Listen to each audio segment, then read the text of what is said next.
Boa noite a todos, sejam todos muito bem-vindos a mais um estudo da noite de hoje.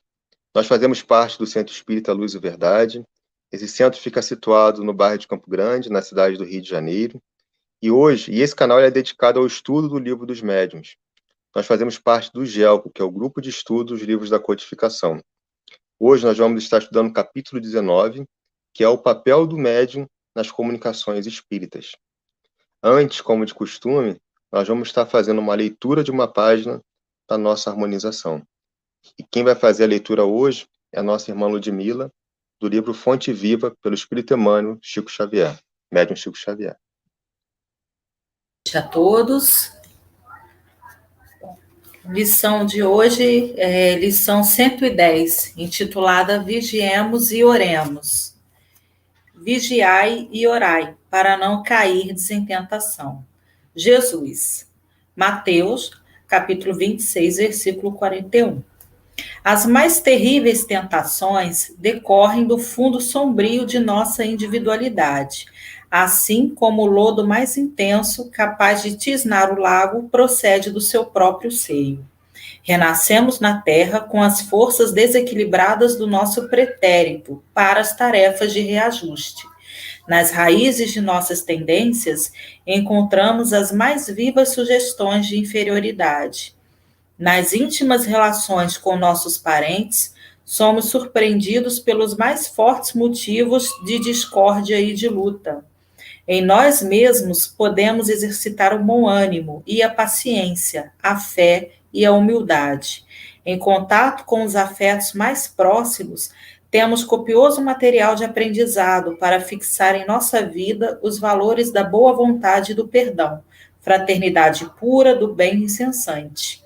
Não te proponhas, desse modo, atravessar o mundo sem tentações. Elas nascem contigo, assomam de ti mesmo e alimentam-se de ti, quando não as combates delicadamente, qual o lavrador sempre disposto a cooperar com terra da qual precisa extrair as boas sementes. Caminhar do berço ao túmulo, sob as marteladas da tentação, é natural. Afrontar obstáculos, sofrer provações, tolerar antipatias gratuitas e atravessar tormentas de lágrimas são vicissitudes lógicas da experiência humana.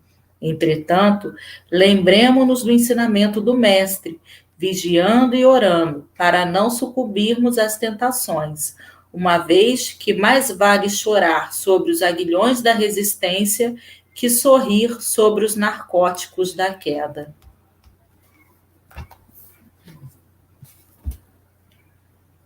Então vamos elevar o nosso pensamento, dizendo: Senhor Jesus, muito obrigado, Senhor, pela oportunidade de estarmos juntos, reunidos em seu nome, para podermos estudar e aprender. Que possamos, com esse aprendizado, colocar essas lições em práticas em nossas vidas, buscando a cada dia nos tornarmos pessoas melhores, mais fiéis ao Evangelho que o Senhor nos ensinou. Muito obrigado, Senhor, por todas as oportunidades, por tudo que nos envolve diariamente, pelo sol, pela natureza, pelos amigos, pela família, por todas as oportunidades de renovação e de trabalho. Que o Senhor possa amparar a cada coração aqui presente, envolvendo a todos em Tua luz e em Teu amor, renovando a esperança, a paz, a fé e a coragem de cada um de nós. Que a paz esteja com cada um hoje e sempre, graças a Deus. Então nós vamos dar boa noite aqui aos nossos amigos que estão aqui presentes. Uma boa noite a Cristina Lúcia, uma boa noite a Silvia Lanes, a Rita Maria, a Aline Amorim, a Tânia Matos, ao Alessandro Souza, a Esther Risulto, ao DJ Fael, a Ana Lúcia e ao Tiago. Então, uma excelente noite a todos, aos demais amigos que também estão aqui presentes. E a gente vai dar o início ao estudo do capítulo 19 do Livro dos Médiuns, e quem vai começar o nosso estudo é o nosso amigo Sérgio. Boa noite também ao Flávio, tá, que acabou de dar aqui boa noite para a gente. Então, vou passar aqui para o nosso amigo Sérgio. Boa noite, queridos irmãos. Mais uma vez aqui, né? Eu gosto sempre de falar isso, que nós estamos juntos com essa família maravilhosa de irmãos que estão com o mesmo propósito de aprender, né? Todos nós juntos, querendo aprender mais um pouquinho. Não se engane que nós também aqui estamos aprendendo também. Nós estamos aqui aprendendo com vocês, com o comentário de vocês, e com os estudos, com o comentário de todos os irmãos aqui. Isso nos ajuda muito e nos deixa muito tranquilo. Como o nosso irmão Humberto falou, nós vamos estudar hoje do papel dos médiuns nas comunicações espíritas, que é um papel fundamental, né? Aí ficou para minha parte influência do espírito pessoal do médium. Olha como esses estudos da doutrina espírita, né, como Allan Kardec, por ser um pedagogo, como ele elaborou tão perfeitamente esses livros, né, que esses livros, que o estudo ele é progressivo. Vocês já perceberam isso? Nós já falamos sobre isso, né? Mas ele vem progredindo cada vez mais e buscando lá no que nós estudamos atrás, para que a gente possa reforçar e dar continuidade ao estudo. Então, essa montagem desses estudos, né, principalmente do Gelco, que a gente começa lá pelo Livro dos Espíritos, o Evangelho segundo os Espiritismos, o Livro dos Médiuns, e vai assim por diante, ele é uma cadeia perfeita, porque ele vai complementando cada vez mais, vai se aprofundando cada vez mais no estudo e trazendo novos conhecimentos. Então, aqui nesse capítulo, ele fala muito da participação do médium nas comunicações espíritas, né? Principalmente do espírito, né? Do nosso espírito, porque nós, na verdade, somos espíritos encarnados. Então, nós somos espíritos. Nós costumamos falar assim, o meu espírito. Na verdade, nós somos espíritos. Nós deveríamos falar assim, o meu corpo, né? Porque nós somos espíritos. O que vai permanecer pela eternidade será o nosso espírito, perispírito junto com o espírito, né? Então ele fala aqui dessa influência, se existe influência do espírito, do médium nas comunicações. Então ele vai aqui voltar naquela questão do animismo. Lembra que nós estudamos o animismo? O que seria o animismo, né? As pessoas aí, vamos botar nossa cabecinha para funcionar. O que seria uma comunicação anímica, né? É aquela comunicação aonde o próprio espírito do médium que traz o fenômeno, né? A comunicação escrita ou falada, né? Então, o próprio espírito do médium se manifesta. Então, o animismo vem do latim, né? Anima, que chama alma.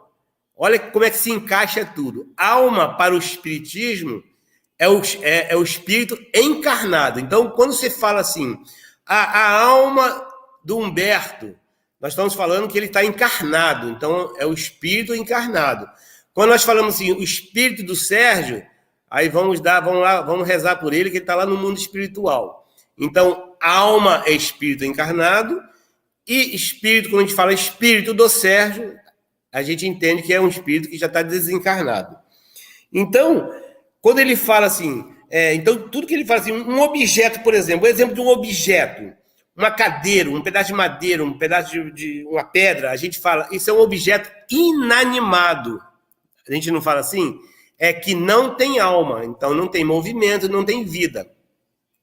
Por isso que nós falamos, animismo vem da alma, né? Quer dizer alma. Então, e isso aí é interessante, que a gente, quando começa, às vezes, em algumas casas espíritas, onde a gente não estuda muito, a gente, às vezes, deturpa essa palavra animismo, né? A gente fala assim, isso aí é animismo. Isso aí, essa comunicação é uma comunicação anímica. É como se fosse uma coisa ruim, como se fosse uma doença. Mas não é. Né? A Kardec vem aqui explicando aqui detalhadamente, nós vamos perceber isso, que a comunicação anímica era tão importante como a comunicação vinda de outros espíritos, né? Que aí sim tem a mediunidade, que ela é a comunicação vinda de outro espírito. Então vem como nós já falamos aqui, existe a simbiose entre os fluidos do médium com o fluido do espírito, mas a fluido da natureza, e aí se provocam as manifestações. Então, a gente tem que ter muito cuidado com essa palavra, né? Quando a gente fala assim, isso aí é animismo, isso aí é uma comunicação anímica, dá-se pouca importância. E não é assim. Não é assim. Então, a gente já tem... Nós que estamos estudando aqui, já temos base suficiente para dizer, não, animismo não é algo ruim, né?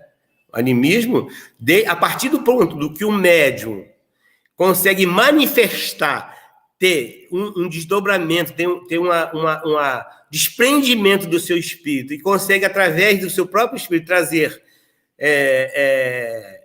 mensagens até de conhecimentos de outras vidas, né, quem sabe, né, que ela fica apagada nesse momento em que estamos encarnados. Às vezes ele traz uma mensagem muito bacana, né, traz informações boas. Então, isso não quer dizer que seja uma coisa ruim. A gente interpreta que não é uma mensagem boa quando é uma mensagem que ela vem de espíritos ainda inferiores, que trazem maus conselhos, né? Isso aí sim que a gente considera uma mensagem que não é uma mensagem legal, que a gente, inclusive, tem que entrar em oração para esses nossos irmãos, para que eles possam encontrar a luz e o caminho do progresso, né? E a mediunidade contribui muito para isso. A Esther está dizendo até aqui que alguns irmãos confundem animismo com mistificação. Perfeito, perfeito. É isso aí. Animismo não é mistificação. Então, vamos já tirar isso da nossa cabeça. E aí a gente vai ver aqui que o animismo tem, inclusive, influência muito importante na mediunidade. Olha que interessante. Então, veja como é progressivo o estudo da doutrina espírita. Falou-se de animismo lá separadamente, né? Falou-se de mediunidade, e agora nós vamos juntar isso tudo de uma forma bem didática e bem esclarecida por Kardec. Então, misticismo é outra coisa. Misticismo é aquilo que a gente inventa da nossa cabeça, não, que isso não, que eu estou vendo isso, estou vendo aqui, não está vendo nada, isso aí é misticismo. Animismo não é isso, entendeu? E é interessante que lá na pergunta 223, ele pergunta assim, Kardec, no momento em que exerce a faculdade, está o médium em estado perfeitamente normal? Nós já estudamos isso, né? Às vezes, num estado mais ou menos acentuado, né, de crise, na verdade, de transe, né? Quando o médium está mediunizado, ele está num estado de transe, mas não é um estado anormal, não é um estado doentio, né? É um estado de transe que é normal para essa questão da mediunidade. Tanto é que ele fala que às vezes provoca até fadiga, e é por isso que necessita de repouso, né? Então, a gente costuma falar que quando o médium está mediunizado, ele está em dois mundos, né? Não sei se vocês assistiram aquele filme John Carter, em Dois Mundos. Ele vive em dois mundos. Então, o médium está ali no mundo espiritual e no mundo físico, para justamente trazer essas mensagens. Então, isso ali, às vezes, provoca uma fadiga que nós já estudamos aqui atrás também, logo na semana passada, não foi? Nós falamos dessa fadiga, do cansaço, até que até alguns médios, quando está muito fadigado, anda cansando demais com a mediunidade, tem que dar uma pausa, né? Então, é uma coisa interessante isso aí. E aí, ele faz uma segunda pergunta assim, as comunicações escritas ou verbais também podem emanar do próprio espírito encarnado do médium? No médium? Olha a pergunta que Kardec faz para os espíritos. Se o médium pode receber uma escrita do seu próprio espírito. E aí, o que vocês acham aí? Que nós já falamos do animismo. Vai respondendo aí, vai ajudando aí, gente. Então, o que ele fala aqui? A alma do médium pode comunicar-se como de qualquer outro, se goza de certo grau de liberdade, recobra suas qualidades de espíritos. Tendes a prova disso que nas visitas que vos fazem as almas de pessoas vivas. Olha que interessante. Isso aí é muito interessante. Então, ele já afirmou aqui, a Aline, inclusive, a Aline Amorim está ajudando a gente aqui, diz que sim. Isso aí, Aline. Vamos acompanhando o raciocínio junto. Vai me ajudando aí, pelo amor de Deus. Então, é isso mesmo. Se ele goza desta estado de liberdade do espírito, né? Inclusive, isso é uma coisa interessante para todos nós que estudamos a mediunidade, nós que somos espíritos, nós temos que potencializar o nosso espírito. Olha que interessante. Isso já foi falado também. O espírito, ele tem que potencializar o espírito. E como é que se potencializa o espírito? É exercitando na caridade, na mediunidade, né, nas orações. Então, você potencializar. Hoje nós vivemos mais no mundo, né, físico, né? Nós vivemos praticamente o tempo todo no mundo, no corpo físico. Ao dormir, nós desdobramos e vamos voltar ao mundo espiritual. Então, nós vamos se reencontrar com pessoas, amigos, familiares, e vamos nos apresentar, talvez, em outros lugares que pessoas nos vejam. Né? Então, a gente tem que ter muito cuidado quando a gente vê, por exemplo, tá dormindo aí, o Humberto está dormindo, aí viu o espírito do Sérgio lá, não vai achar que o Sérgio já desencarnou, não. O Sérgio está vivo ainda. É que o espírito dele pode se desdobrar. Nosso espírito se desdobra. E pode se comunicar. Tanto é que ele fala que em muitas sessões se recebe comunicação de espíritos encarnados. E o espírito de luz, o espírito, os espíritos guardiões, nossos espíritos guardiões, nossos anjos da guarda, os espíritos trabalhadores que estão ali trabalhando numa reunião mediúnica, eles sabem exatamente que aquele espírito é um espírito e de uma pessoa encarnada, porque ele vê ali o laço fluídico, né? Tem o laço fluídico. Então ele vê, ó, esse cara aí não tá desencarnado, não, esse aí está vivo. Né? Não viu o laço fluídico, ó, esse aí é um espírito desencarnado. Então, muitos médios também conseguem ter essa percepção. Entendeu? Não é uma coisa muito normal, não é qualquer pessoa que tem essa percepção, mas muitos têm. Então é perfeitamente normal que o espírito do médium se comunique, né? Aí ele pergunta assim, porque Kardec não se dá por vencido, né? Não parece que essa explicação confirma a opinião dos que entendam que todas as comunicações provêm do espírito médium e não do espírito estranho? Então, olha a pergunta de Kardec. Ele pergunta, então isso aí não está dando verdade às pessoas que dizem que toda a comunicação é da pessoa mesmo, não é de outros espíritos, né? Aí a resposta dele é breve, assim, ele é sucinto. Os que pensam assim erram, só erram em dar caráter absoluto à opinião de que sustentam porquanto é fora de dúvida que o espírito do médium pode agir por si mesmo. Isso, porém, não é razão para que os outros não atuem igualmente por seu intermédio. Né? Então, e a gente não pode deixar de citar aqui, né, Ludmila, Luciano, Humberto, o nosso irmão Chico, né? Chico, inclusive, assinava idêntico ao espírito que se comunicava. Então, ali não poderia ser o espírito dele que estava se comunicando, e sim o espírito de um outro irmão que estava ali passando a comunicação. E quantas cartas ali das mães de Chico, né? Que tinha ali as comunicações, coisas pessoais que jamais a pessoa saberia. Como é que eu vou saber o que passa na intimidade da Ludmila, da Luciana, do Humberto? Mas numa comunicação eu posso trazer uma comunicação dizendo, Humberto, o seu amigo aqui que desencarnou falou que uma vez lá há muito tempo aconteceu isso, mas isso ninguém sabia disso. Então, isso prova exatamente que não é o espírito do médium, né? E, inclusive, aconteceu um caso interessante na nossa casa espírita. Teve uma senhora que nos procurou que ela tinha, o filho dela tinha desencarnado foi um desencarne até um pouco violento, foi num assalto e ele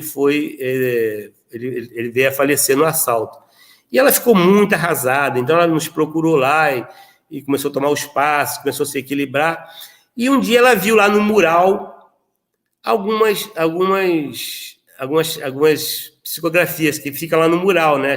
A gente pode ir lá ver, ler, pode pegar uma cópia. E um dia eu estava lá, ela estava lendo muito, começou a se emocionou demais vendo uma comunicação lá. Ela falou assim, eu acho que essa comunicação é do meu filho. Eu posso garantir que é do meu filho? Eu falo, a gente não pode garantir, mas pelo conteúdo a senhora pode ter uma ideia. A senhora não quer levar para casa e ler? Não, eu vou levar. E, erradamente, a menina que deu a psicografia para ela, deu a original. Pegou a original e entregou para ela. Claro que isso não tem problema nenhum, mas geralmente a gente entrega uma cópia. E ela foi para casa. Na outra semana ela veio, abraçou todo mundo, agradecendo. Ela falou, mas o que aconteceu? Não, era o meu filho mesmo. Mas como assim não só sabe do seu filho? Quando ela virou a página de trás, estava lá assinado o nome do filho dela, que ninguém tinha visto. Olha que interessante, né? Ela percebeu pela maneira de escrever, que foi escrito aquela psicografia, e logo depois, quando ela chegou em casa, ela foi ler, ela foi olhando, tinha alguma coisa escrita atrás, tinha uma frase a mais atrás, que ninguém tinha visto, e estava lá assinado o nome dele. Olha que interessante. Então, vocês vejam que isso não tem nada a ver. Então, pode existir a comunicação do próprio espírito do médium? Sim. Mas é sempre o espírito médium que se comunica? Não. Né? E aí Kardec ele insiste, né? Ele insiste bastante. Então, como distinguir o espírito que responde se é do médium ou se é do outro? E aí? E aí? E agora? Pela natureza das comunicações. Estuda as circunstâncias de linguagens e distinguirás. Aí ele faz um apanhado mais aqui, né? E ele dá um alerta aqui embaixo, que é muito importante. Há respostas que se não podem atribuir de modo algum. Por isso que te digo, estuda e observa. Então, o médium tem que estudar e observar, né? Tem que entender, né? E ele faz uma nota assim, quando uma pessoa nos fala, distinguimos facilmente o que vem dela daquilo do que ela é apenas o eco. O mesmo se verifica com os médios. Então, o que ele quis dizer aqui? Quando o Sérgio fala, vai conversar alguma coisa, a gente já... Olha, o Sérgio está falando alguma coisa, porque o Sérgio tem uma maneira de raciocinar, uma maneira de falar. A Ludmila tem um jeito de falar, o Humberto outro jeito, a Luciana. Então, a pessoa realmente isso aqui tem a ver, como a mãe distinguiu lá a psicografia do filho. É o jeito do meu filho. Entendeu? Então, ele observa, estuda e observa, né? Não pode deixar de estudar nunca. Então, é importante a gente estudar. Muito importante. E é importante para todos nós, porque nós estamos estudando aqui, a Luciana falou que já passou por esse livro aí umas 2, 3 vezes, né, Luciana? E a gente, toda vez que a gente lê, eu também já passei acho que umas 2, 3 ou 4, nem lembro mais, já estudei tanto isso, mas toda vez que a gente estuda, a gente aprende mais ainda, é impressionante. A gente nunca deixa de aprender. Eu digo o seguinte, quanto mais eu estudo, mais eu percebo que eu não sei nada. Aí parece que dá um desânimo, não, dá mais ânimo de estudar, né? Porque nós temos a eternidade aí para aprender, né? Aí Kardec continua as perguntas, que Kardec não cessa, né? O espírito que se comunica por um médium transmite diretamente seu pensamento ou este tem por intermédio o espírito encarnado do médium? Olha que pergunta interessantíssima. Ele pergunta que o espírito, quando o espírito se comunica, ele se comunica diretamente com o médico ou tem um intermédio do espírito do médium? O que vocês acham aí? Essa eu quero ver a resposta aí, hein? Essa não é fácil não, hein? Eu não achei fácil, não. O que ele diz aqui? Olha que coisa interessante para a gente, irmãos.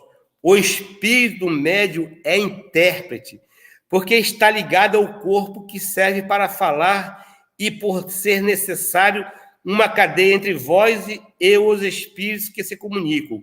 Como é preciso um fio elétrico para comunicar a grande distância, uma notícia, e na extremidade do fio, uma pessoa inteligente que receba e transmita. Olha que bacana. E isso aí é interessante também. Ele tá dizendo aqui que sim, que o espírito do médium ele serve como um condutor, né? Um filtro. É o perispírito nosso que se entrelaça com o perispírito do espírito para que haja comunicação. Então, há ali, sim, uma ligação, né? Entre o espírito do médium e o espírito do espírito que está se comunicando. Isso é interessante porque antigamente a gente falava assim, né? Nós que éramos muito ignorantes, hoje nós somos um pouco ignorantes. Então, nós somos um pouco ignorantes, nós éramos muito ignorantes. A pessoa falava assim, fulano incorporou o espírito de fulano. Aí o que eu pensava? Que o espírito de fulano entrou no corpo do fulano, afastou o espírito do outro, e ali ele fazia o que queria daquele corpo. E não é assim. A gente sabe que não é assim. Há essa simbiose entre os perispíritos, né? O espírito do corpo está ali, não sai do corpo, ele não dá lugar para o outro espírito, então ele empresta ali as cordas vocais, a mão, né? Para que ele possa escrever, falar, ouvir. Mas ele não sai do corpo. Ele continua ali no corpo. Se ele continua ali no corpo, tem que haver uma interação. Não é mesmo? Então, olha como é importante esse estudo, né? E o que os espíritos fazem? Né? Alguns médiuns fazem. Ele fala aqui também. Que alguns médiuns, por ter essa interferência, né? Eu vou fazer uma comunicação, eu vou fazer uma psicografia. Aí vem um espírito, vem meu anjo da guarda, né? O meu anjo guardião vai fazer uma psicografia comigo aqui. Aí ele começa a falar coisas que eu preciso escrever, aí eu usando a minha interferência que meu espírito tem com o espírito do meu anjo guardião, e não escrevo exatamente o que ele quer, começo a escrever coisas que eu quero escrever, coisas da minha cabeça. O que vai acontecer com esse espírito? Ele não vai mais querer se comunicar com esse médium, porque ele não está traduzindo o que ele quer falar, né? Isso acontece muito, né? Que às vezes o médium ele é teimoso, né? E quer escrever o que ele realmente quer falar, não que o espírito quer falar. Então, às vezes ele se afasta ali e vai procurar alguém que consiga traduzir o que ele quer dizer, né? Então, é interessante isso. Então, a gente tem que ter muito cuidado, né? E a educação mediúnica, ela é interessante. Olha só como é interessante a educação mediúnica. E quando a gente começa a estudar a mediunidade, começa a trabalhar a mediunidade, e aí começamos a virar médiuns educados, né? Quando a gente fala médiuns educados, não é o médico que dá bom dia, boa tarde, não. É o médico que estuda, é o médico que está aprendendo. Então, ele, inclusive, às vezes filtram coisas que alguns espíritos que querem, irmãozinhos nossos, que querem se comunicar, que precisam de ajuda e falam palavras chulas, palavras de baixo calão. O que o médium faz? Ele vai e mantém aquela ideia do que o espírito quer dizer, mas não coloca aquelas palavras, até palavrões, né? Palavras de baixos calões. Então, ele mantém a ideia, mas não reproduz aquilo numa reunião mediúnica ou numa reunião, por exemplo, pública. Como é que ele vai colocar ali aquele tipo de comunicação, né? Então, isso é muito interessante. Por isso, a importância do estudo, de nós nos prepararmos, de sermos médios mais educados, sermos os melhores instrumentos para que nós possamos servir a espiritualidade, né, mais evoluída. Por isso que nós precisamos trabalhar o moral, vai ser falado aqui, que eu não vou falar, né, porque senão eu vou atropelar aqui meus irmãos. Por isso nós devemos trabalhar a nossa moral, para que a gente possa cada vez mais receber mensagens mais inspiradoras, mais consoladoras, e quanto menos interferir, né? Que nosso espírito não interfira menos, né? nas comunicações, tá bom? Vou passar aqui a palavra ao nosso irmão Humberto. Quer falar alguma coisa, Humberto, antes de passar para a nossa irmã? Obrigado aí, Sérgio, pelo estudo. Só dar boa noite aqui para o seu Newton Pereira, que está lá de Santa Cruz do Rio Pardo, interior de São Paulo. Hoje eu estou perto de você, seu Newton, e aqui está frio. Boa noite também ao Eduardo Mesmer. Boa noite a todos aí que estão acompanhando. E tem uns comentários aqui, Sérgio, da Cristina. Vou botar aqui na tela. A Cristina Lúcia colocou: devemos estudar sempre, porque cada dia somos pessoas diferentes com pensamentos melhores. Pensamento progressista. Tudo é pelo pensamento. Perfeito. Perfeito, muito bom, isso mesmo. E cada dia que passa, né, os bons espíritos falam, né, que cada dia que passa a gente tem que estar um pouquinho melhor. Que ao deitarmos, nós temos que avaliar o que fizemos no dia, o que nós fizemos para melhorar nesse dia. Poxa, eu não fiz nada, eu não melhorei. Aí motivo de desânimo, de jogar tudo para fora. Não vou continuar mais porque eu não consigo melhorar. Não, é se esforçar mais para que a gente possa melhorar, né? E não tem hora, não tem idade, não tem dia para começar. Todo tempo é hora de começar, como diz Chico Xavier, né? O que passou, passou. O que passou a gente não consegue mais mexer, mas a gente pode fazer um novo começo para ter uma nova vida e um futuro melhor, não é mesmo? Tá bom, irmãos? Legal, Sérgio. E também tem um comentário da Aline, aquela questão que você estava comentando sobre a incorporação, que você achava que o espírito substituía o médium, né? O espírito do médium.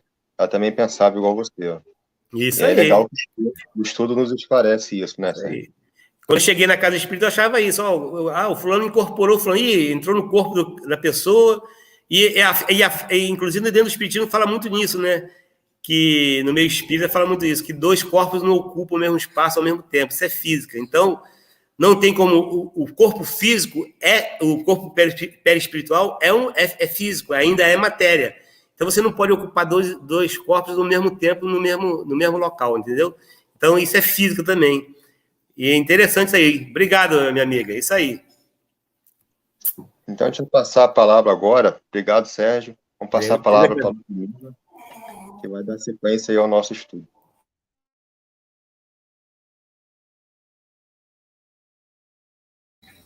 Boa noite a todos. Que a paz do Divino Mestre possa nos acompanhar agora e sempre. Bom, continuando o estudo, né, na questão número 12, fala sobre os diferentes sistemas para poder explicar, né, a mediunidade, para poder nomear, né, os tipos de médiums. Então, tem os médios ditos inertes. E aí, os médios inertes nada mais são do que aqueles objetos mesmo, né, seres inanimados que são chamados por médiums. E a pergunta de Kardec é: o que os espíritos falam sobre isso? Né? Qual a opinião deles com relação a esses médiuns inertes? Que seria mais ou menos o seguinte, né? Antigamente, as mensagens eram dadas através das mesas, ou então das pranchetinhas, onde a gente acoplava um lápis e ali a informação era passada. Então, essas pessoas acreditam, né, ou acreditavam, que os verdadeiros médiuns não eram os homens que ali estavam presentes, né, os seres humanos encarnados, espíritos encarnados ali presentes, e sim as mesas, né, as pranchetas. Eles que eram os verdadeiros médiuns, porque eram eles que serviam e que transmitiam os sentimentos dos espíritos. Então, a resposta é: só uma palavra há sobre isso. É que se o espírito tivesse transmitido a inteligência ao papelão, ao mesmo tempo que a vida, o papelão escreveria sozinho, sem auxílio do médium. Seria singular que o homem inteligente se tornasse máquina e que um simples objeto inerte se tornasse inteligente. Esse é um dos numerosos sistemas nascidos de uma ideia pré-concebida e que caem, como tantos outros, diante da experiência e da observação. Né, gente? Não tem como, né? Um objeto ter sentimentos, ter sensações. Mas o Kardec, né, Sérgio, como um grande pedagogo, gosta de fixar bem o assunto para que a gente possa aprender bem, sem dúvidas. Ele permanece na pergunta, né? Então, ele fala o seguinte, né? Mas como a gente pode justificar, então, aquelas escritas que você vê claramente que um espírito está com raiva, porque aperta bem, né, a letra na hora de escrever, escreve de uma forma grosseira, ou aquele que está mais tranquilo, que é uma escrita mais suave. Já que a inteligência não passa para o objeto, como é que a gente explica esses casos? E aí os espíritos respondem de uma forma bem interessante, que eles dão o exemplo da gente, né, com relação a um objeto, a uma bengala, por exemplo. Quando a gente está com raiva, a gente pode pegar uma bengala e bater com a bengala com força em algum lugar, mas isso não quer dizer que a gente está fazendo com que a bengala fique com raiva. Nós apenas estamos transmitindo aquilo que a gente quer transmitir para o objeto, mas a sensação é nossa, o sentimento é meu e não do objeto. Né? Então, sou eu que estou transmitindo. No caso da escrita, né? Então, vamos colocar, por exemplo, sei lá, escrita direta. Né? Na verdade, não é a mão que está com raiva, e sim o pensamento que faz com que eu escreva com uma certa rigidez. Né? Mas a minha mão não está com raiva, minha mão não tem sentimento, né? Ou um objeto qualquer, né? A régua que eu carrego, ela não está feliz, ela também não está triste. Eu estou feliz e eu faço o que eu quero com esse objeto, né? E Kardec fala com relação a isso, ok, né? Já aprendi. Mas ainda assim a gente pode chamar esses objetos como médios inertes? E aí os espíritos respondem, olha, isso é uma questão de palavras, pouco nos importam, né? Desde que vos entendais. Eu achei bem interessante essa resposta, né? Em outras palavras, olha, você fala o que você quiser. Você entendendo o que eu quis dizer, você dá o nome que você quiser a isso. E é bem interessante, né? Porque às vezes a gente fica preocupado em certas nomenclaturas, em falar algumas coisas, e a espiritualidade, realmente o interesse deles é com que a gente aprenda, né? Com que a gente entenda a mensagem que eles querem passar, né? Aí, com relação à próxima pergunta, né, é bem interessante o tema, que no meio espírita, né, e principalmente aquelas pessoas que não são espíritas, é uma coisa muito curiosa, né, que é a parte da linguagem, a parte de pintura, né, a parte da música, e realmente gera muita curiosidade não só no meio espírita, mas como aquelas pessoas também que se sentem atraídas com isso. Né? E antes de iniciar, eu gostaria de citar alguns exemplos, só para depois a gente destacar e destrinchar um pouco mais, né? Com relação à linguagem, né? A idioma. Primeiro exemplo, Chico Xavier, né, em algumas vezes, ele escrevia não somente em português. Então, há um caso, por exemplo, de um casal de judeus e que o filho desencarnou jovem e eles estavam muito desesperados. E uma amiga falou de Chico Xavier para eles. Né? Eles não acreditavam em espiritismo, mas eles estavam tão desesperados que eles foram atrás de Chico Xavier. E aí a psicografia veio com algumas frases, alguns termos em hebraico. Chico Xavier não falava essa língua, né? E aí é interessante, porque principalmente o pai desse menino, que era bastante resistente, ele passou a acreditar, como o Sérgio falou, né, Chico Xavier tinha aquela precisão, né, nas mensagens, não apenas na assinatura, mas uma riqueza de detalhes, ainda mais em trechos em hebraico, e essa família passou a acreditar na mensagem do Chico Xavier, e se sentiu bastante consolada. Outro exemplo de uma mulher... Esse caso é um caso até que o Haroldo Dutra conta na palestra dele. É um caso muito interessante, porque o pai desse menino, ele ia todos os dias, ele ia dormir no túmulo do menino, em cima do túmulo do menino, né? Tal a dor que ele sentia, tal a saudade que ele sentia. E aí o Chico Xavier, quando psicografou essa mensagem, ele, da criança, né? O menino responde, né, na mensagem para o pai, e fala assim: pai, quando você vai lá dormir no túmulo, eu fico com minha mãe, em casa. Como a dizer que não precisava ele lá, estar lá para estar com ele, né? Então, a partir de então, a partir dessa mensagem, o pai encontrou o consolo, né, e a esperança, né, retomou o seu coração, um alívio enorme, porque a dor que ele sentia era imensa, né? Então, é só lembrando que eu achei muito interessante essa mensagem. Lindo, Chico Xavier era o grande consolador, né? Não somente com as mensagens, mas ele chorava junto com as mães, né? Um outro caso que a gente pode exemplificar de uma mulher que o marido também desencarnou, né? De uma forma um pouco violenta, e aí, ao psicografar a mensagem, tinham vários trechos em inglês, só que eles eram daqui do Brasil, né? E aí só a mulher sabia desse detalhe, que o marido gostava de falar inglês com ela, inclusive chamava ela com um nome carinhoso em inglês. Era um detalhe só dos dois, era algo íntimo, e ele fez esse relato em inglês. E a mulher também não teve dúvidas da veracidade dessa carta, né? Outra situação também foi de uma senhora italiana que desencarnou e o filho recebeu a mensagem em italiano.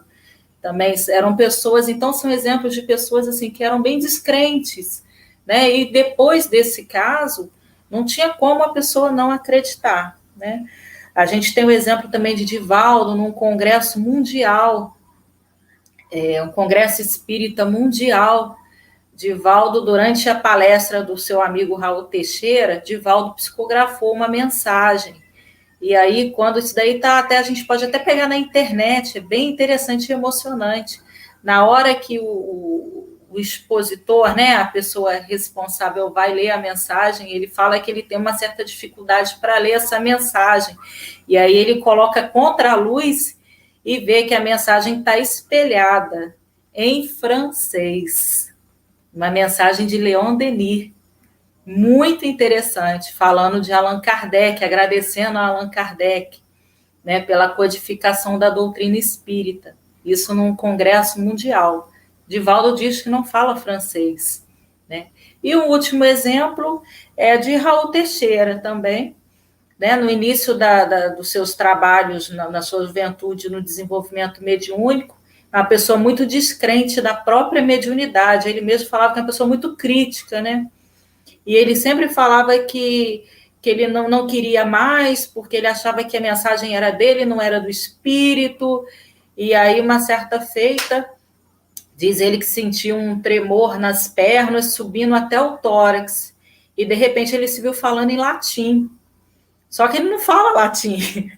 Ele diz assim, eu sabia exatamente o que estava falando, eu entendia, mas eu não falo latim, parecia que eu estava maluco. E aí, nessa reunião, tinha um amigo dele que era professor de latim. E aí ele começou a falar com esse espírito em latim. E após o término da reunião, quando começam as considerações, né? Ele falou assim, será que eu estou ficando maluco? Né? No início da sua mediunidade, e aí esse amigo explicou, olha, não foi você, foi um espírito que veio, ele era um padre, e como eu falo latim, a gente conversou em latim. Bem interessante, né? Então, diante desses exemplos, Allan Kardec pergunta, né, que primeiro ele fala, né, que o espírito ele possui a linguagem do pensamento, né? A ideia transmitida é o pensamento, não é a linguagem falada. Mas como que a gente pode explicar, né, e se é que pode acontecer de um espírito falar numa língua que ele nunca viu antes? Isso pode acontecer? Detalhe, a pergunta de Allan Kardec não é com relação ao médium, é com relação ao espírito. Então, suponhamos, eu, Ludmila, falo muito mal português, desencarno, e aí eu vou dar uma comunicação em alemão. Será que eu consigo? Sendo que eu nunca estudei alemão na minha vida, nunca falei alemão, será que eu posso? E aí tem a pergunta, né? E a resposta dos espíritos é bem interessante, que ele fala assim: vós mesmos acabaste de responder essa pergunta, dizendo que os espíritos possuem uma única língua, que é a do pensamento. Então, o espírito, né, quando ele dirige ao espírito encarnado do médium, ele não fala francês, ele não fala inglês, ele fala a língua universal, que é a língua do pensamento, né?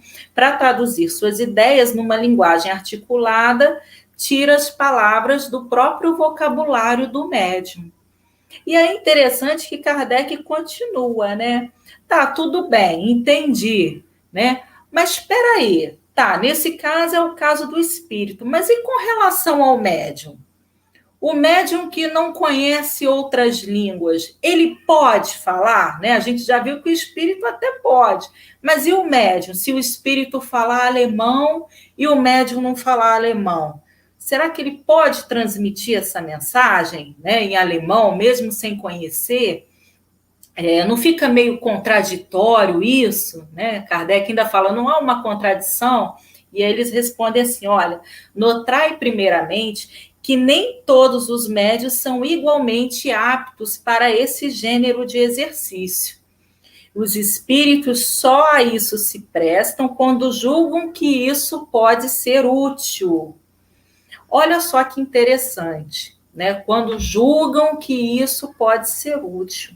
Então, voltando lá nos exemplos, no Chico Xavier estava nítido que deveria haver essa comprovação até para que as pessoas pudessem acreditar.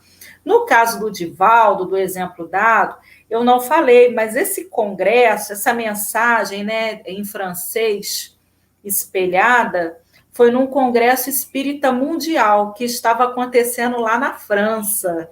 Olha só que interessante, né? No caso de Raul Teixeira, também depois o espírito Camilo, que é o espírito que o acompanha, explicou para ele, né? Olha, eu conversei em latim para você acreditar na sua mediunidade e para você não desistir, porque se eu tivesse falado em português, você continuaria falando que não sou eu. Que você continuaria falando que é você e que não sou eu. Então, eu precisei falar em latim para você ver que sou eu e é para você continuar na obra. Né? Então, tudo tem um porquê. Né? O espírito não vai falar em uma língua diferente só por falar. Tem que ter um motivo, né, gente?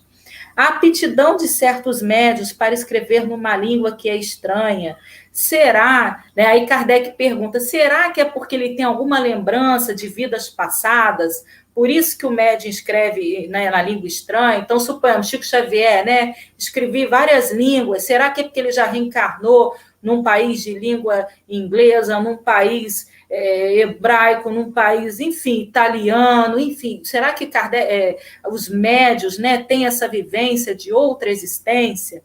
É interessante a resposta dos espíritos, né?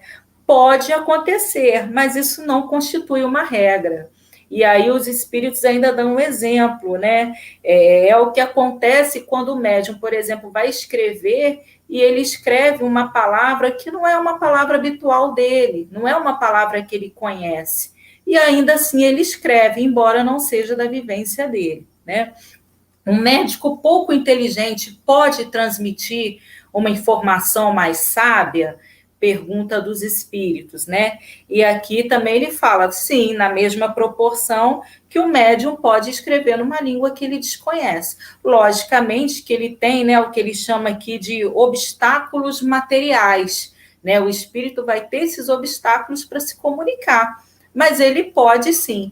Aí eu tenho um exemplo de Chico Xavier também, né, um caso que ele conta no programa Pinga Fogo, quando as pessoas questionam, né, que Chico Xavier não seria um homem muito inteligente, por isso ele escreveria várias coisas, e Chico Xavier fala assim, olha, eu só possuo até a 4ª série primária, então eu não teria nunca capacidade de escrever esses poemas. Ele dá um exemplo, que quando ele tinha 21 anos, ele trabalhava num armazém, e aí depois ele tinha que ir para uma plantação de alho. E aí, chegando lá, ele ia com o regador dele lá para poder molhar, né, essa plantação, e tinha um espírito que sempre o acompanhava, porque esse espírito falou que queria escrever um livro de poesias. E aí falou assim, Chico, eu vou te acompanhar enquanto você estiver cuidando da plantação, porque eu gosto dessa paisagem, me inspira, e aí eu vou falando para você, eu vou ditando meus poemas, porque você vai aprendendo, e quando chegar no horário de escrever, você já está sabendo o assunto, do que se trata. E diz Chico que enquanto ele estava trabalhando na plantação, o espírito falava, e Chico ainda fala assim, nesse momento eu estava como um médium ouvinte, ou seja, ele estava ouvindo a voz do espírito, né?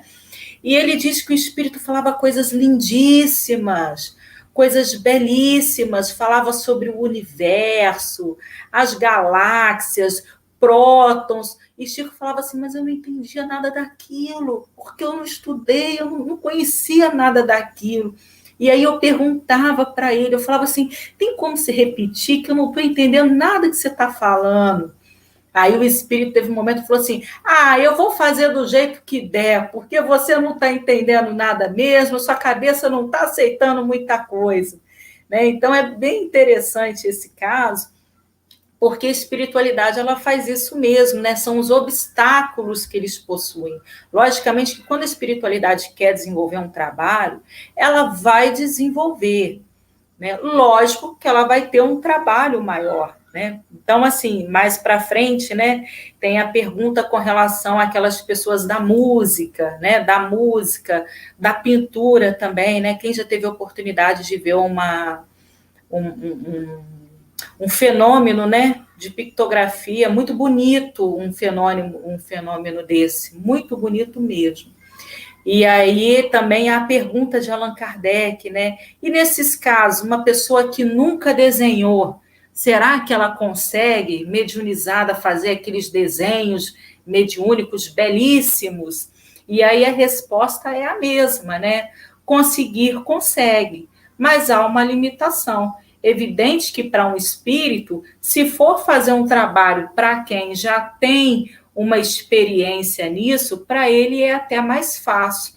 E até dá o exemplo, né? Os espíritos dão o exemplo, por exemplo, de uma pessoa analfabeta. Ela pode psicografar?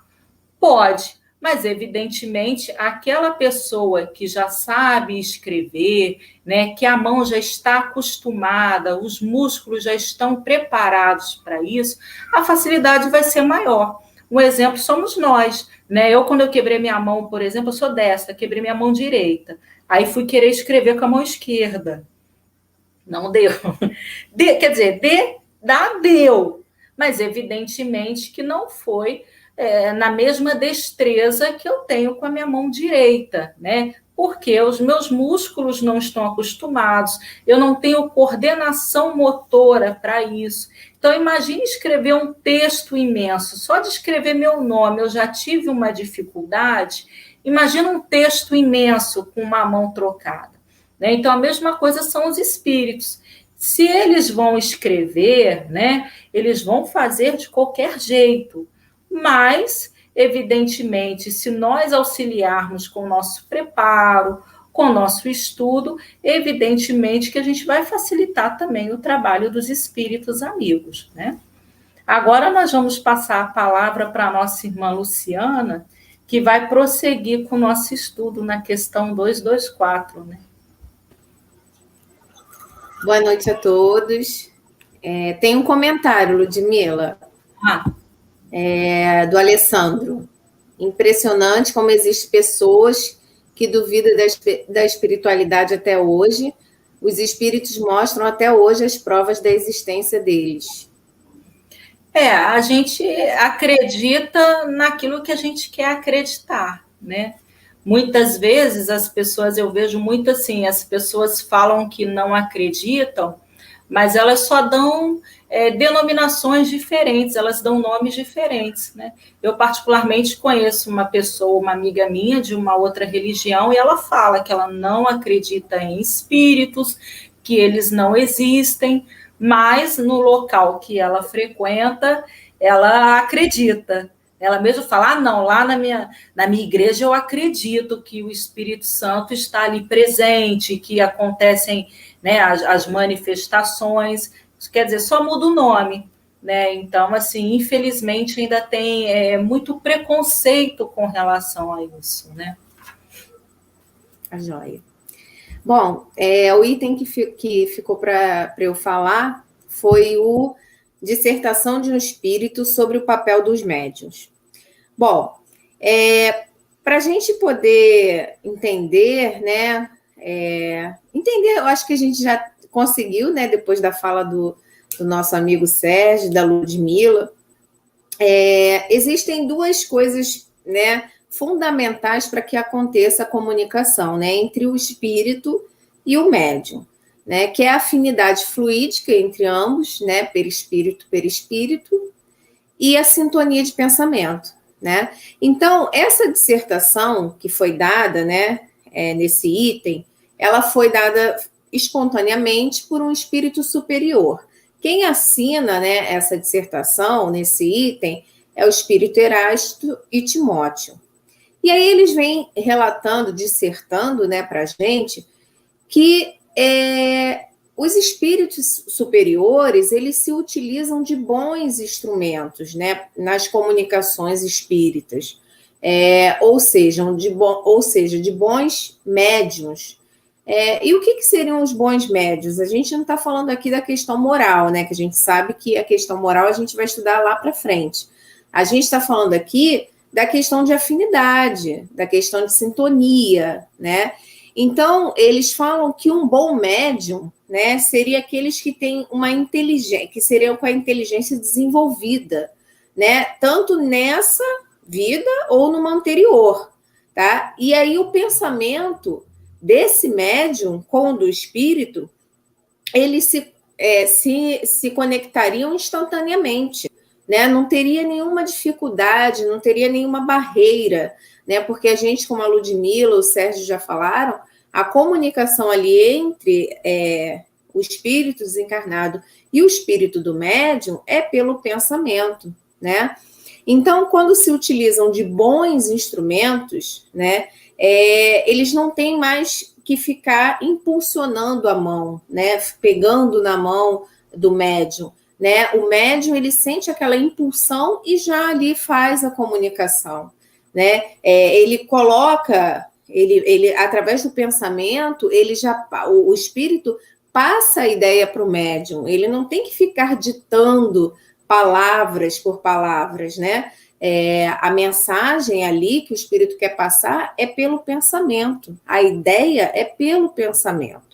Né? Então, diferentemente da gente, de espíritos encarnados, que a nossa comunicação é necessária o quê? Verbalizar, né? É necessário o quê? Ela ser configurada através de uma palavra, através de uma frase, né? Para que a gente possa entender, né? Já na espiritualidade, não é a palavra falada, digamos assim, né? É pelo pensamento, a comunicação é pelo pensamento, né? Então, como a Ludmila falou, os espíritos evoluídos, né, eles podem até se utilizar de instrumentos ainda pouco adiantados. Por exemplo, nada impede que um espírito evoluído se utilize de um médium que ainda não esteja tão capacitado, né? Que esteja ali ainda desenvolvendo. Mas isso para o médium, para o espírito, causa muita dificuldade, um pesar, né? Por quê? Porque para ele é muito mais fácil ele buscar um bom instrumento. Eu faço uma comparação como se fosse um professor, né? Ele vai dar um ditado, né? Então ele vai fazer um ditado para crianças que já sabem escrever palavras. Se ele for fazer um ditado para uma criança que está se alfabetizando, ele vai ter que pegar na mãozinha e fazer a letrinha junto, ajudar, né? Qual dos dois casos causa mais fadiga, né? Claro que é aquela onde o professor tem que pegar, ficar ali com a mãozinha ajudando. Então, fazendo uma analogia bem assim, digamos, distante, né? Seria mais ou menos isso. Então, os espíritos colocam para a gente, o espírito Erasto Timóteo coloca para a gente que nesses casos, quando o espírito se utiliza de um mau, entre aspas, instrumento, seriam para comunicações muito rápidas, né? Onde essa fadiga, essa demora não se estenderia. Seriam comunicações breves, né? Onde não causaria nenhum cansaço, digamos, não cansaço físico, né? Mas nenhuma demora, né? Não seriam comunicações extensas, né? Então, de modo geral, o espírito evoluído, ele buscaria sempre bons instrumentos para trabalhar. Então, daí vale, né, a dica, né, para quem é um trabalhador, né, mediúnico, que possa aí estar sempre, né, buscando ser um bom, né, instrumento, né, que possa ser uma boa ponte, né, para que os espíritos mais evoluídos, para que os bons espíritos possam sempre estar buscando, né, em seu auxílio, tá certo? Aí, quando eu falo dessa questão da afinidade, tem uma situação que eu lembrei que é muito interessante, né? Igorina Cunha foi uma trabalhadora da Seara Espírita, que foi até sobrinha de Eurípides de Barçanufo, e que ela, em desdobramento, ela visitava as colônias espirituais e, quando ela retornava, ela transcrevia no papel o desenho dessas colônias espirituais. E uma dessas colônias espirituais que ela transcreveu o desenho foi a colônia Nosso Lar, né? Onde tem os seus vários ministérios, né? E numa desses desdobramentos, Chico Xavier foi convidado, né, a visitar a colônia Nosso Lar, porque futuramente ele seria o médium que iria psicografar, né, o livro Nosso Lar. Então, vejam o quanto importante foi para Chico Xavier ter tido contato com a colônia, né, espiritual, ter visitado para poder, logo em seguida, quando fosse trabalhar na psicografia desse livro, ter sido, ele ter tido já esse conhecimento, né, esse contato, né, quando o espírito, né, quando André Luiz ia ditando, né, toda a estrutura, o médium, o espírito do Chico, já tinha tido contato. Quer dizer, para ele era uma realidade, o que ele estava ali transcrevendo era algo que ele tinha visto, né? Não era algo que estava no subjetivo, era algo que ele já tinha podido vivenciar, né? Experienciar, né? Através do desdobramento do sono. Então, por isso, quando a gente fala da questão da afinidade, né? Que é muito mais fácil, digamos assim, quando existe essa afinidade, né? Quando não existe obstáculos, né? Essa comunicação, a mensagem, né? Tudo flui, né? Tudo acontece com mais tranquilidade, com mais leveza.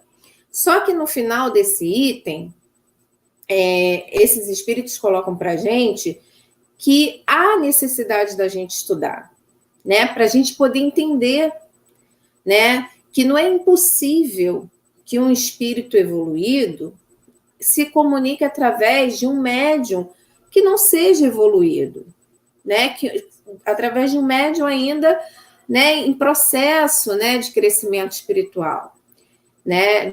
Ainda em processo de desenvolvimento mediúnico, né? Então, assim, não é impossível, né? Então, assim, ele sempre chama atenção para o estudo, da necessidade da gente entender, né? Por que um espírito, por que um médium, né? Existem médios que são raros, né? Mas existem que se comunicam em outro idioma sem saber falar esse idioma, né?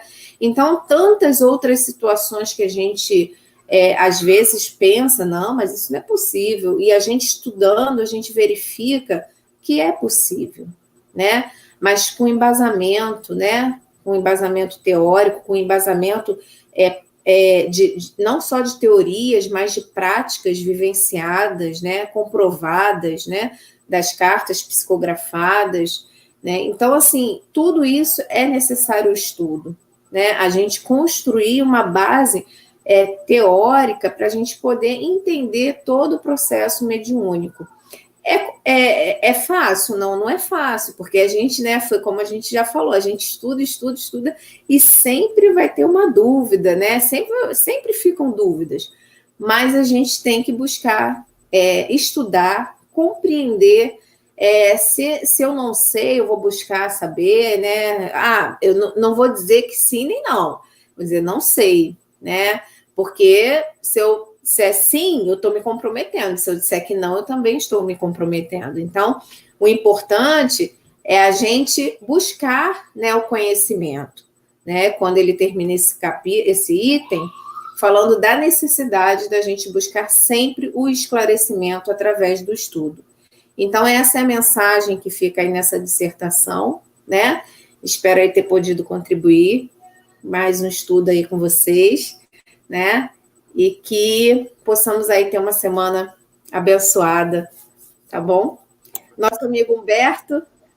Ele deixou a tarefa para a gente aqui. Deixou a tarefa para a gente. É o frio. Congelou a internet dele. E derrubou nosso amigo. Mas é muito interessante o que a Luciana falou, muito bacana mesmo, Luciana. Foi de muito, assim, de uma forma muito que tocou a gente aqui, porque a gente estuda realmente e precisa desses alertas.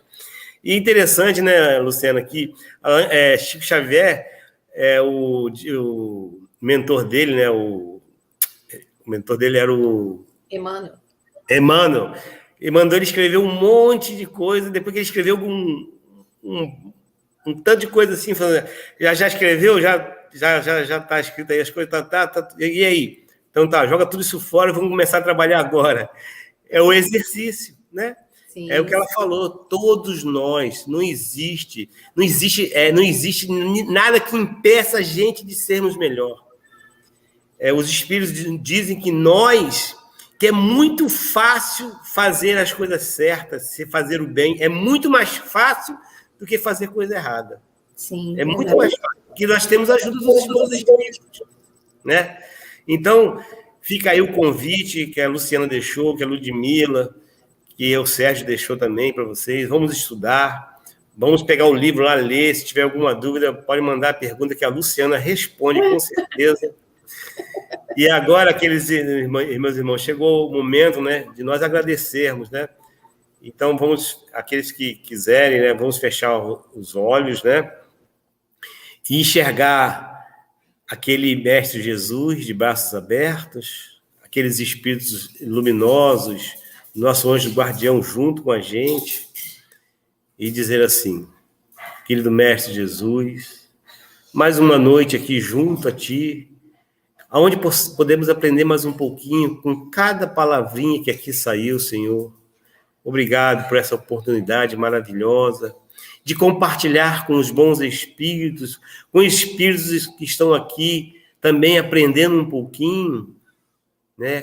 Que eu tenho certeza que o Senhor traz para que possam aprender um pouquinho dos seus ensinamentos. Obrigado, Senhor, por existir casas religiosas que, nesse exato momento, todas estão fazendo a oração em seu nome e pedindo pela humanidade. Obrigado, Senhor, pela vida. Obrigado, Senhor, pelo trabalho. Obrigado, Senhor, pelas dificuldades que nos fazem crescer e enxergar o lado bom da vida, Senhor. Mas, Mestre, hoje vamos pedir que nos dê forças para seguir nesse caminho do bem, forças para distribuir a todos que sofrem um pouco da sua palavra e do seu amor. Assim, Mestre, humildemente nós vos pedimos permissão que possamos dar esse estudo de hoje encerrado, dando graças a Deus, Senhor. Uma boa noite a todos e esperamos vocês novamente semana que vem.